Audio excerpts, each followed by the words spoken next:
Uncle Thor here. Tonight I'm going to talk about the Wunjo Rune. And one of the problems with it is exuberance. When someone was so overwhelmed with joy, they get stupid. And a lot of people say, well, it's a rune of joy. It's a safe rune. Now remember something about Wunjo. Wunjo can also be a rune of insanity. And I had a friend, for instance, who was manic depressive, and he was explaining the disease to me. And he said that the only times he got suicidal was when he was on a high, on that Wunjo state of that disease. So that was an indicator there.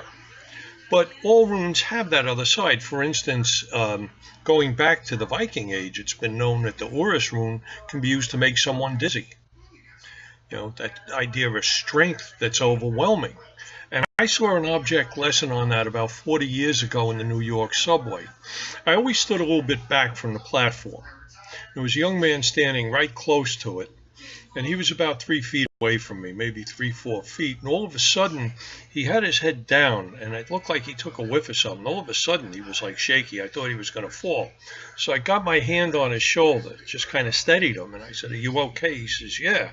I says, "What happened? Are you all right? Should I get, call for a medic or something?" He says, No. He says, "But the smell," and even I could smell it, but not as strong. He was right over it. That sewer smell coming out of the subway was so strong, it nauseated him, it weakened him, it made his stomach queasy. I talked with him until the train came. And that's an idea of that strength, that strong odor overpowering. So yes, even runes which we think of as benign can have that dark side. And with Wunjo, exuberance is nice, joy is nice, but when a person becomes so exuberant they get stupid or so overwhelmed, then it's really not so nice anymore. We have to reel them in. Now, some cases, of course, this isn't a real exuberance. Somebody's been hitting the bottle too much or smoking a little too much of that whack weed, or maybe they took something that is a mood elevator. But still, they're high, they're out of control. They're too exuberant, they're out of control, and they get stupid and careless. Even without the chemistry, there's people like that. I'm sure you might know someone like that. And you just dread when they get overjoyed because they become a royal pain in the ass. So that's one of the bad aspects of Wunjo. It's great to be joyful and happy, but when it goes too far, it's not so great when it makes people stupid, careless, and do things that they normally wouldn't do if they were thinking clearly. So what we have to do is take into account, again, all runes have that other side to them, that other edge. And can I offer a cure for this sort of thing? No. Because people who are prone to that kind of exuberance, I don't think there is a cure for them.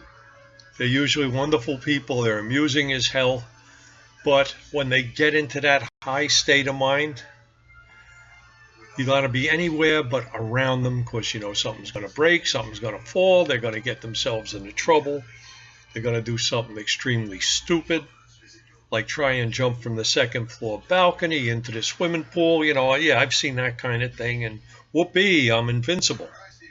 But you're not invincible. And you have to pull yourself back down to earth.